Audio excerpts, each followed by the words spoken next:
दोस्तों, बॉलीवुड में कई ऐसी अदाकाराएं रही हैं जिनकी रियल लाइफ में तो उजाला था, लेकिन उनकी रियल लाइफ हमेशा से ही कैद में थी।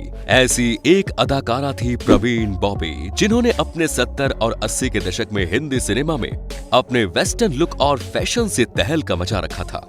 हिंदी सिनेमा की सबसे खूबसूरत और बोल्ड एक्ट्रेस में शुमार परवीन बॉबी, जिनके फैंस तो लाखों थे, लेकिन उनकी असल जिंदगी में उन्हें जाने वाला कोई नहीं मिला।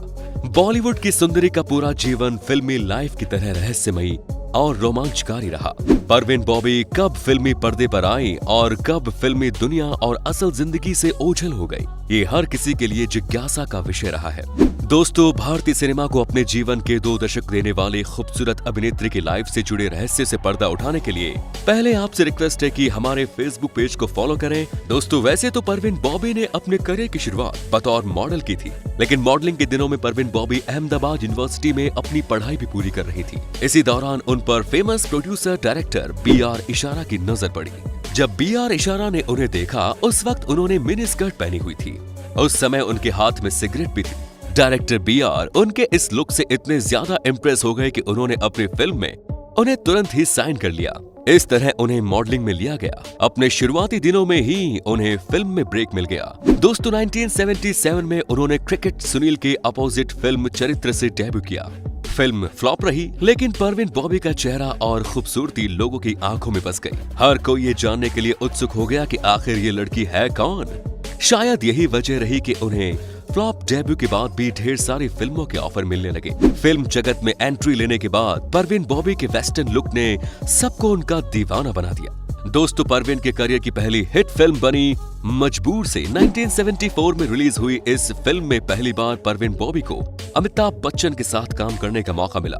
इसके बाद 1975 में रिलीज हुई फिल्म दीवार में फिर से परवीन बॉबी को एक बार फिर से अमिताभ बच्चन के सामने काम करने का मौका दिया गया। दीवार में परवीन बॉबी ने अपने बोल्ड किरदार से दर्शकों को अपना दीवाना बना दिया। दोस्तों, डेब्यू के 2-3 साल के अंदर ही उन्होंने इतनी पॉपुलैरिटी हासिल कर ली कि वो टाइम मैगजीन के कवर पर फीचर हुई। टाइम मैगजीन के कवर पर नजर आने वाली वो बॉलीवुड की पहली स्टार रही। दोस्तों, परवीन बॉबी का स्टारडम और जादू हर प्रोड्यूसर, डायरेक्टर से लेकर हर लोगों के सर चढ़कर बोल रहा था। अब हर कोई उनके साथ काम करना चाहता था। यही नहीं दोस्तों, अमिताभ बच्चन के साथ परवीन बॉबी की जोड़ी को इतना पसंद किया गया कि फिल्मों में लगभग हर फिल्म में दोनों जोड़ी को रिपीट करने के सपने देखते रहते थे। परवीन और अमिताभ ने दर्जनों फिल्मों में एक साथ काम किया और लगभग सभी फिल्में हिट रही। हालांकि सिल्वर स्क्रीन में उनकी जिंदगी में जितनी चमक दिखती थी, असल में उतनी ही अंधेरों में डूबी रहती थी उनकी रियल लाइफ। परवीन बॉबी अपनी लव लाइफ को लेकर हमेशा चर्चा में रही। उनका अफेयर महेश भट्ट के अलावा डैनी और कबीर बेदी से रहा, लेकिन महेश भट्ट के साथ उनके प्यार भरी कहानी का बेहद दर्दनाक अंत हुआ। फेमस मैगजीन फिल्म फेयर को दिए एक इंटरव्यू में महेश भट्ट ने अपने और परवीन के रिश्ते को लेकर कई राज खोले। दोस्तों, परवीन बॉबी उस समय अपने करियर के चरम पर थी जब महेश भट्ट से उन्हें प्यार हो गया था। इससे पहले उनका अफेयर कबीर बेदी के साथ था। कबीर से ब्रेकअप होने के बाद उन्होंने महेश भट्ट का हाथ थाम लिया, लेकिन महेश पहले से ही शादीशुदा थे। दोस्तों, 1977 में जब दोनों का प्यार परवान चढ़ा तो महेश अपनी पत्नी को छोड़कर परवीन के साथ लिव इन में आकर रहने लगे। उन दिनों परवीन फिल्म अमर अकबर एंथनी और काला पत्थर की शूटिंग कर रही थी। परवीन और महेश एक दूसरे के प्यार में पागल हो गए थे। दुनिया के विरोध के बावजूद भी दोनों को एक दूसरे से अलग करना नामुमकिन हो गया। महेश के लिए परवीन घर में एक साधारण लड़की की तरह रहती थी। देखते देखते दोनों के रिश्ते को 2 साल हो गए। दोस्तों, 1979 को महेश भट्ट को अचानक एक ऐसी सच्चाई का पता चला कि उनके होश उड़ गए। एक दिन महेश जब घर लौटे तो उन्होंने देखा कि परवीन फिल्म का कॉस्ट्यूम पहनकर कोने में बैठी है। उनके हाथ में चाकू था। महेश को देखते ही परवीन ने उनको चुप रहने का इशारा किया। इसके बाद परवीन ने कहा, बात मत करो, कमरे में कोई है, वो मुझे मारने की कोशिश कर रहा है। परवीन ने पहली बार ऐसा कुछ किया था जिसकी वजह से महेश बुरी तरह से हिल गए थे। उन्होंने परवीन का ये रूप पहले कभी नहीं देखा था। इस घटना के बाद परवीन अक्सर ही ऐसी घटनाएं करने लगी। डॉक्टर को दिखाने के बाद पता चला कि उन्हें साइज़ोफ्रेनिया नाम की मानसिक बीमारी है। दोस्तों, आपको बता दें कि इस बीमारी से पीड़ित इंसान को हमेशा इस बात का डर रहता है कि कोई उसे जान से मार देगा। दोस्तों, उस समय परवीन कई फिल्में कर रही थी। डायरेक्टर को फिल्म ठप होने का डर था। सभी चाहते थे कि प्रवीण जल्द से जल्द ठीक हो जाए। उसके बाद महेश उनका इलाज अच्छे से अच्छे डॉक्टर से करवाने लगेंगे। डॉक्टर का कहना था कि उन्हें ठीक करने के लिए इलेक्ट्रिक शॉक देने पड़ेंगे, लेकिन महेश भट्ट प्रवीण को इलेक्ट्रिक शॉक देने के सख्त खिलाफ थे। वो किसी कीमत पर ऐसा नहीं चाहते थे। दोस्तों, इस दौरान प्रवीण के पूर्व प्रेमी कबीर बेदी और डैनी ने भी महेश की मदद की।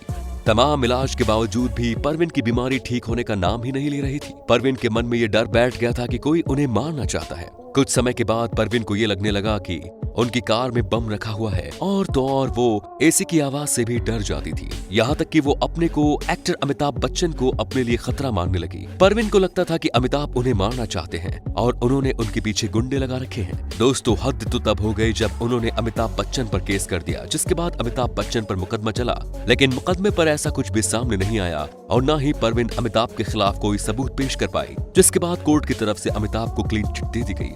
इसके बाद प्रवीण की स्थिति देखकर उन्हें कमरे में ही बंद कर दिया गया। इस दौरान प्रवीण का वजन काफी बढ़ गया था और उन्होंने अपनी खूबसूरती खो दी थी। अब डॉक्टरों के पास उन्हें इलेक्ट्रिक शॉक देने के अलावा कोई विकल्प नहीं बचा था, लेकिन महेश अब भी इस विरोध में थे। लेकिन तभी महेश पर भी कई आरोप लगने लगे। लोगों का कहना था कि महेश ने प्रवीण का इस्तेमाल किया और अपने फायदे के लिए प्रवीण के स्टारडम और रुतबे का इस्तेमाल किया, और अब वो उन्हें ठीक नहीं होने देना चाहते। अब तक प्रवीण की हालत बेहद नाजुक हो चुकी थी और उन्होंने दवाइयां खाना बंद कर दिया था। इतना ही नहीं, डर के मारे वो पहले महेश को दवाइयां खाने को कहती थी ताकि उन्हें तसल्ली हो जाएगी। यह सही है। दोस्तों, प्रवीण के ठीक होने की संभावना बहुत कम रह गई थी। इससे महेश भट्ट टूट चुके थे। वो प्रवीण को मुंबई से दूर बेंगलुरु लेकर चले गए। महेश प्रवीण को तनाव से दूर रखना चाहते थे। उन्होंने सोचा कि नया माहौल उन्हें ठीक कर देगा, जिससे वो पुरानी बातें भूल जाएंगी, लेकिन उनकी हालत जस की तस बनी रही। डॉक्टर का कहना था कि महेश के रहने से प्रवीण की हालत ज्यादा खराब रहती है, इसलिए उनका प्रवीण से दूर रहना ही बेहतर होगा। जिसके कुछ समय बाद महेश ने भी प्रवीण को वहीं छोड़कर अपनी पत्नी लोरियन के पास वापस आ गए। उसी दौरान महेश ने फिल्म अर्थ लिखनी शुरू की, जो उनकी जिंदगी की सच्चाई पर व्यक्त थी। दोस्तों, इलाज पूरा होने के बाद प्रवीण भी मुंबई वापस आ गई। अब वो बेहद तन्हा थी। वहीं प्रवीण के डॉक्टर नहीं चाहते थे कि महेश प्रवीण के आसपास भी रहे, लेकिन प्रवीण महेश को छोड़ने के लिए तैयार नहीं थी। वहीं उनके वापस आने पर पत्नी के पास वापस लौट चुके महेश भट्ट भी खुद को प्रवीण के पास जाने से नहीं रोक सके, और जब वो उनसे मिलने एक रात प्रवीण के घर गए तो बातों बातों में प्रवीण ने भी कहा कि वो उनके डॉक्टर और उनमें से किसी एक को चुने। महेश भट्ट के अनुसार प्रवीण की यह हालत देखकर वो समझ गए थे कि अब हमारे रिश्ते का अंत आ गया है। जिसके बाद महेश आधी रात में ही प्रवीण के घर से निकल गए। प्रवीण ने उन्हें रोकना चाहा, आधे कपड़ों में ही वो सड़क पर दौड़ती रही, लेकिन महेश नहीं रुके।